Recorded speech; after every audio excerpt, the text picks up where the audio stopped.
கருணாநிதி சொந்த ஊரில் பாஜக 5 அமைச்சர்களுக்கு சவால். நேருக்கு நேராக மோதும் பாஜக. கடந்த 2021 சட்டசபை தேர்தலில் 20 தொகுதிகளில் போட்டியிட்டு 4 தொகுதிகளில் தாமரையை மலரச் செய்த பாஜக, அதனைத் தொடர்ந்து கடந்த 2024 சட்டசபை தேர்தலில் தங்கள் தலைமையில் கூட்டணி அமைத்து போட்டியிட்டு பாஜக மட்டும் 11% வாக்கு வங்கியை நிர்ணயம் செய்தது. இந்த நிலையில் இந்த முறை சுமார் 27 தொகுதிகளில் களமிறங்கும் பாஜக, அதில் 5 தொகுதிகள் திமுக அமைச்சர்களுக்கு எதிராகவும் 1 தொகுதி சபாநாயகர் அப்பாவுக்கு எதிராகவும் நேரடியாக பாஜக களமிறங்க இருக்கிறது.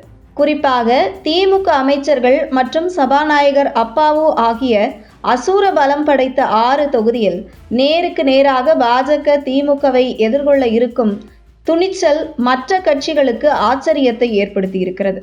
அந்த வகையில் பாஜக போட்டியிடும் ராதாபுரம் தொகுதி தொடர்ந்து சபாநாயகர் அப்பாவு போட்டியிட்டு வெற்றி பெற்று வரும் தொகுதி. இந்த தொகுதியில் சுமார் 4 முறை வெற்றி பெற்று இருக்கிறார் சபாநாயகர் அப்பாவு. அடுத்ததாக சிவகங்கை மாவட்டம் திருப்பத்தூர் தொகுதியில் தொடர்ந்து 20 வருடமாக 4 முறை வெற்றி பெற்று வரும் அமைச்சர் பெரிய கருப்பனுக்கு எதிராக போட்டியிட இருக்கிறது இம்முறை பாஜக. அடுத்ததாக பாஜக போட்டியிட இருக்கும் திருச்செந்தூர் தொகுதியில் தொடர்ந்து 6 முறை வெற்றி பெற்று 25 வருடமாக சட்டமன்ற உறுப்பினராக இருக்கும் அனிதா ராதாகிருஷ்ணனை எதிர்த்து பாஜக போட்டியிட இருக்கிறது.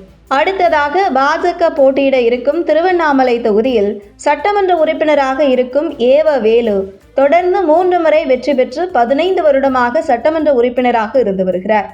இந்த தொகுதியில் காங்கிரஸ், திமுக ஆகிய 2 கட்சிகள் மட்டுமே இந்த தொகுதி உருவான காலத்தில் இருந்து வெற்றி பெற்று வருகிறது என்பது குறிப்பிடத்தக்கது. அப்படி ஒரு தொகுதியில் இம்முறை திமுகவை வீழ்த்தி தாமரையை மலரச் செய்ய இந்த தொகுதியை பாஜக பெற்றுள்ளது. இதே போன்று அமைச்சர்கள் மதிவேந்தன் சட்டமன்ற உறுப்பினராக இருக்கும் ராசிபுரம் தொகுதி மற்றும் அமைச்சர் நாசர் இருக்கும் ஆவடி ஆகிய தொகுதி என மொத்தம் 5 அமைச்சர்கள், ஒரு சபாநாயகர் இருக்கும் மொத்தம் 6 தொகுதியில் பாஜக நேரடியாக நேருக்கு நேராக போட்டியிட இருக்கிறது. அது மட்டுமின்றி சிங்கத்தின் கோட்டைக்குள்ளே சென்று கர்ஜிக்கும் வகையில் திமுகவின் முன்னாள் தலைவர் மறைந்த கருணாநிதி சொந்த ஊரான தஞ்சாவூர் மாவட்டத்தில் உள்ள திருவாரூர் தொகுதியில் பாஜக நேரடியாக போட்டியிட இருக்கிறது. கடந்த 30 வருடமாக திமுக தொடர்ந்து வெற்றி பெற்று வரும் திருவாரூர் தொகுதியில் பாஜக நேரடியாக போட்டியிட இருப்பது. மேலும் இந்த தொகுதியில் பாஜக வெற்றி பெற்றுவிட்டால் தமிழக அரசியலில் பாஜகவுக்கு என ஒரு தனி இடம் வரலாற்றில் உண்டு என்பதை மறுக்க முடியாது. ஆகையால் மேற்கொண்ட திமுக ஆளுமைகள் போட்டியிடும் தொகுதிகளில் பாஜக போட்டியிட இருப்பது அந்த தொகுதி பாஜக நிர்வாகிகள் மத்தியில் புதிய உத்வேகத்தை கொடுக்கும் என பாஜகவினர் தெரிவிக்கின்றனர். சுமார் 27 தொகுதிகளில் போட்டியிட இருக்கும் பாஜக இம்முறை இரட்டை இலக்கில் வெற்றி பெற்று சட்டமன்றத்தில் பாஜக உறுப்பினர்கள் இருப்பார்கள் என்கிற பெரும் நம்பிக்கையில் இருக்கும் பாஜக தலைமை தேர்தலுக்கான வியூகத்தை விரிவுபடுத்தி வருகிறது.